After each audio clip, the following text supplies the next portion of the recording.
여러분 반갑습니다. 오늘 방송을 시작하겠습니다. 자주 묻는 질문 2편을 한번 해볼까요? 네 가지 질문이 있는데 4번은 그냥 기타 하고 싶은 말이고, 자 1번 ISA의 개별 주식, 파생 상품 뭐 이런 거 투자할 수 있는데 QLD에 해당하는 나스닥 100 레버리지 이 두 배거든요. 두 배. 이런 ETF를 투자하는 것은 어떤가? 물론 운용자산의 아주 일부분을 투자한다고 하네요. 그리고 2번 질문은 배당주 ETF 그리고 QQQ 섞어서 백테스트를 해보니 수익률, 표준 편차, 샤프 지수, 맥시멈 드롭다운 등 모든 투자 지표가 다 개선되던데, 즉 S&P보다 낫더라 그 얘기죠. 이런 투자 전략은 어떻게 생각하시나요? 3번은 과세이행 계좌에 이제 올해 납입금 3,800만 원을 다 채우고 아직 이제 1억 원이 남아 있다네요. 자, 이분은 이제 금융 투자를 처음 해보시는 분입니다.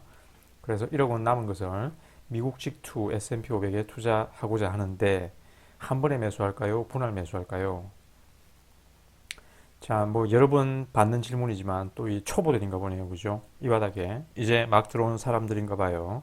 자, 그래서 ISA에서 개별 주식, 파생 상품 이런 거 투자할 수 있는데 QLD, 나스닥 2배 레버리지 하는 거 어떠냐? 물론 운용자산의 아주 일부분이다. 그래서 이 사람은 그 예전에도 올린 질문을 보니까 아무튼 이 바닥에 처음 들어온 투자자로 보입니다. 그래서 자, 이 바닥에는 자, 전 세계 금융 투자 시장은 거대한 사기 플러스 도박판이라고 생각하셔야 돼요. 여러분에게 인덱스 펀드 패시브 투자 이외의 투자 방식을 알려주는 사람은 다는 아니지만 모두는 아니지만 대부분이 자기도 잘 모르는 걸 여러분들에게 추천한다고 생각하시면 됩니다. 그래서 인덱스 펀드 패시브 투자 외의 방식으로 여러분이 자금을 운영한다면 파산이 예정되어 있다고 그랬죠. 옛날에 그 그래프 보셨잖아요. 그죠? 10년, 20년, 30년 투자해봤자 중앙은행 기준금리도 이기지 못합니다. 그래서 여러분은 강한 결정론적 세계관을 가지고 있어야 됩니다. 미래는 예정되어 있어요. 그래서 이 질문자는 운용자금의 아주 일부분으로 레버리지나 파생 상품 매매를 하고자 하는데, 자, 입문 초기에 이렇게 경험이 일천한 투자자라면 사실 뭐 경험이 많고 적으면 관계없어요.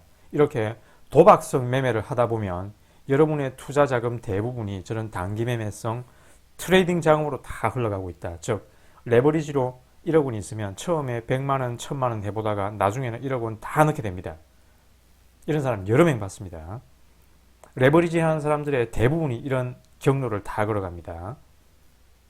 그래서 경험은 바보의 가장 좋은 학교라고 하지만 이렇게 해가지고 돈을 다 잃고 나서도 또 돈 모아서 이 도박판으로 들어가요. 그래서 이런 거는 아예 하시면 안 됩니다. 관문 마약입니다. 관문 마약. 그 존 보글이 SPY를 처음에 만들고자 했던 그 네이스 모스트가 찾아왔을 때도 거절했다고 그랬잖아요. 그죠?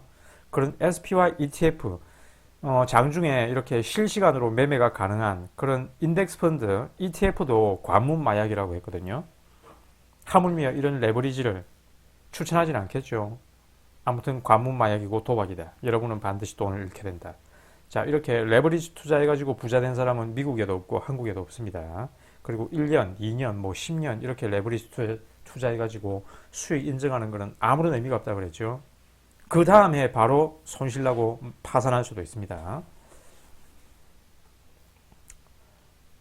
그래서 개별 주식이나 파생 상품 투자로 큰 돈을 잃어본 이 주변 사람들에게 이렇게 열심히 연금저축, 인덱스펀드, 패시브 투자 장점을 이야기해주고 심지어 직접 계좌 개설까지 해준 사람들도 있는데, 여전히 이런 사람들도 연금저축에는 그냥 연납입한도 600만 원만 넣어두고 여전히 1억 원 이상 돈은 일반 계좌에서 이렇게 개별 주식 트레이딩으로 돈을 잃고 있어요. 김철수를 예를 들어 보면 이 자녀에게 개설해준 연금저축 펀드, 연금저축 계좌의 인덱스 펀드를 어느 순간 팔아버리고 그 돈 다 인출해가지고 자기 그 김철수 손실난 개별 주식에 무한 물타기를 하고 있더라. 이런 어리석은 아버지도 있습니다. 이 홍길동이라는 이런 아버지는 자녀에게 이제 미국식 투 계좌를 개설해주고 이렇게 TQQQ, QLD 레버리지를 사줬다고 자랑하는 이런 어리석은 아버지도 있어요. 이 뭐 이렇게 자녀 주식 계좌에 이렇게 아버지가 도박성 매매를 하고 있는 것은 교육에도 굉장히 좋지 않죠. 그죠? 이런 도박꾼 아버지에게 자녀가 뭘 보고 배우겠습니까? 그죠? 그래서 이런 사람들에게 또 이렇게 레버리지 하지 말라라고 얘기하는 것은 구구절절 뭐 이렇게 얘기하는 것은 시간 낭비이니 요 포스팅을 다시 한번 꼼꼼히 읽어보시면 됩니다. 레버리지 투자하면 파산하는 이유.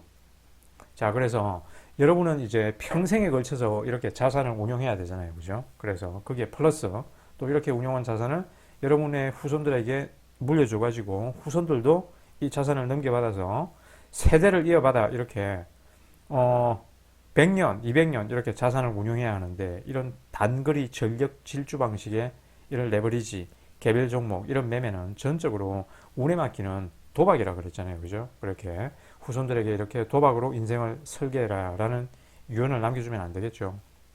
자, 2번 그리고 배당주 ETF, QQQ 이렇게 섞어서 포트폴리오를 운용하는 것은 어떠냐.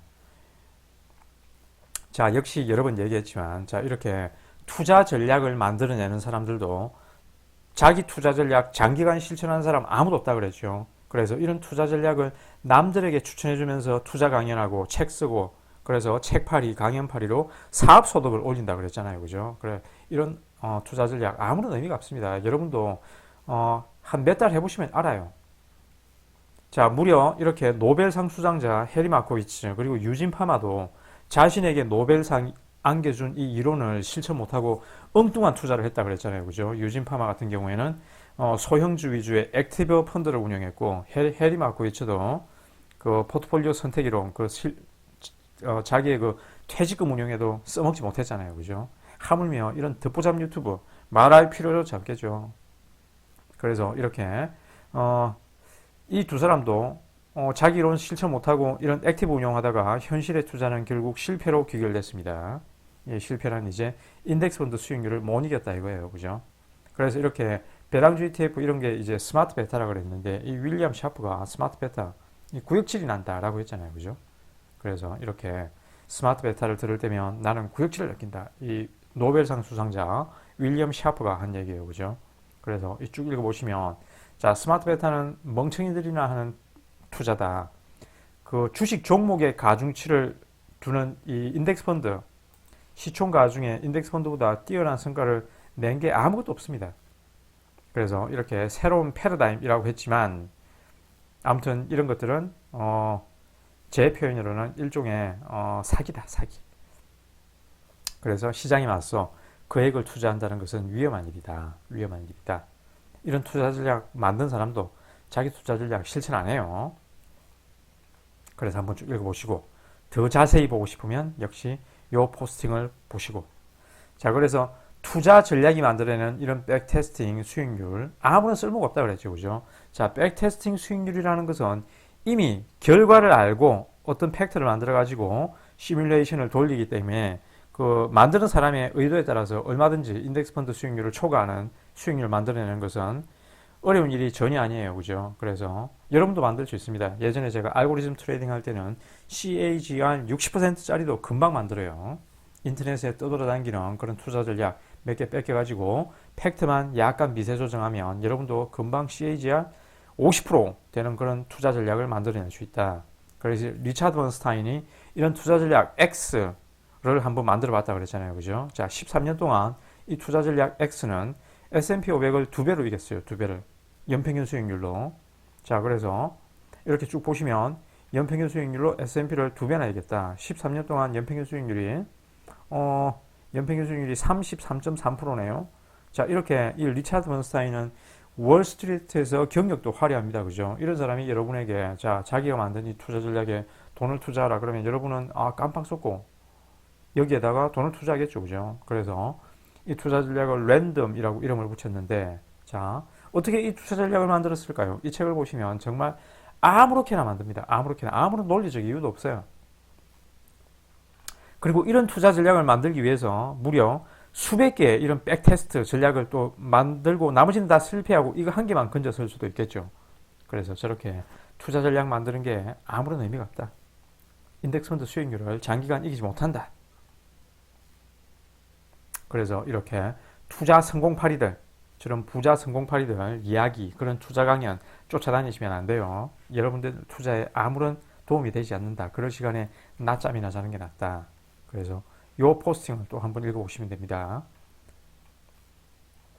그리고 과세형 계좌에 올해 납입분 이제 3,800만 원 채우고 1억 원이 남았다. 미국 직투로 뭐 SPY, VOO, IVV 그런 S&P 500 ETF에 넣어두고자 하는데 한 번에 매수할까요? 분할 매수할까요? 자, 역시 어차피 여러분은 이제 10년 이상 그 인덱스 펀드 투자를 해야 됩니다. 그죠? 그래서 S&P 500을 10년 보유하면 손실률 0%에 도달한다 그랬잖아요. 그죠? 그러니까 1억 원을 그냥 한 번에 매수해도 됩니다. 주식시장은 강세장이 길고 약세장이 짧다 그랬잖아요. 그죠? 그래서 목돈 있으면 그냥 한 번에 거치하면 장기 최종 자산 크기가 더 크다 그랬죠. 분할 매수하는 것보다. 역시 불안하면 그냥 분할 매수하시면 되고. 그리고 1년 뒤에 하필이면 연금 계좌를 옮겨야 되는데 손실 중이면 어떡하냐. 그래도 손실 중이더라도 팔고 옮겨라 그랬죠. 그죠? 실현 손익이든 평가 손익이든 숫자로 찍힌 여러분의 현재 자산은 똑같습니다. 그죠? 손절할 때까지는 손실이 아니다 라고 이상한 정신승리하는 바보들이 있는데, 자, 이 바닥에 들어오면 이렇게 정신이 이상해지는 사람들이 많아요. 그래서 자, S&P 500을 1년 보유하면 이런 결과가 생깁니다. 그죠? 그래서 쭉쭉쭉 한번 읽어보시고, 자, 그러면 이제 1년 뒤에 64%의 확률로 8%의 수익이 발생하고 36%의 확률로 8%의 손실이 발생하는 머니게임이 있다. 1억 원을 배팅할 때 얼마만큼의 돈을 배팅해야 되냐. 자, 켈리의 공식 대입하면 자, 전액 배팅해도 됩니다. 전액 배팅해도 돼요. 하물며 10년이면 승률 100%라고 그랬잖아요. 그죠? 그러면 완전 전액 배팅해도 돼요. 자, 기타 하고 싶은 말. 자, 이 바닥에 제가 5년 전부터 이제 연금저축 유튜브와 블로그는 이제 2021년부터 운영했는데 주변 사람 100명을 이제 이 연금저축 인덱스펀드 패시브 투자로 인도했는데 이 100명의 사람들을 이렇게 살펴보면 자, 설득조차 실패한 사람이 절반입니다. 하라고 해도 안 해요. 제 가족들이 그랬습니다. 제 가족들이. 5년째 안 하고 있어요. 그리고 이 사람들은 여전히 개별 주식 매매로 노후 자금을 삭제하고 있겠죠. 그죠? 그리고 설득은 성공했지만 설득 성공하고 연금저축 인덱스펀드 패시브 투자 둘 다 모두 실천하는 사람 10명입니다. 10명.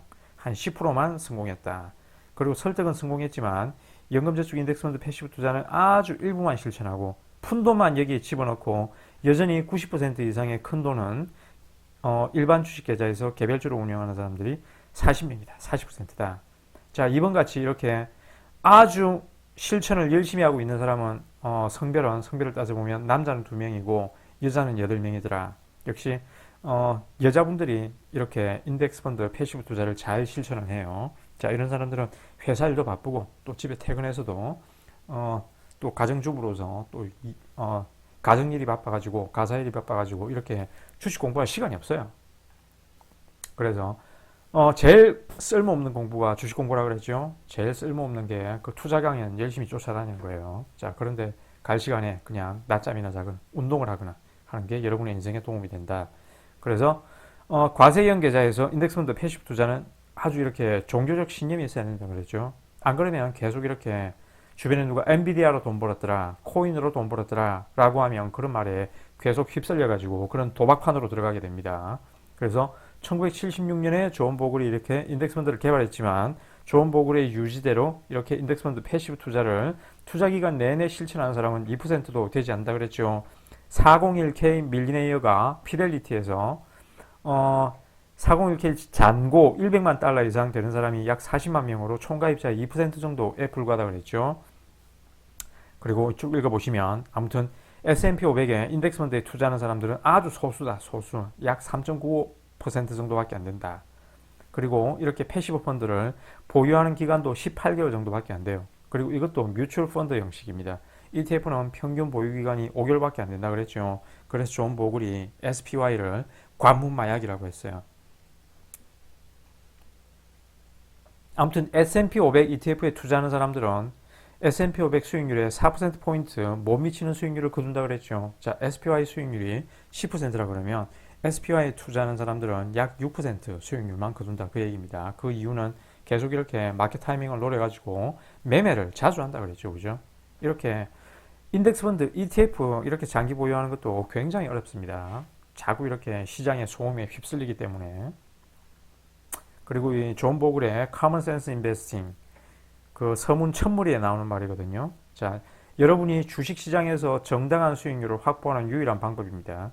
인덱스 펀드를 보유하고 평생 보유하는 인덱스 펀드를 매수하고 평생 바이 앤 홀드를 하는 그 방법만이 여러분이 주식시장에서 이 시장 수익률을 온전히 누리는 유일한 방법이에요. 이거 말고는 없다. 나머지는 다 도박이다. 그런 얘기입니다.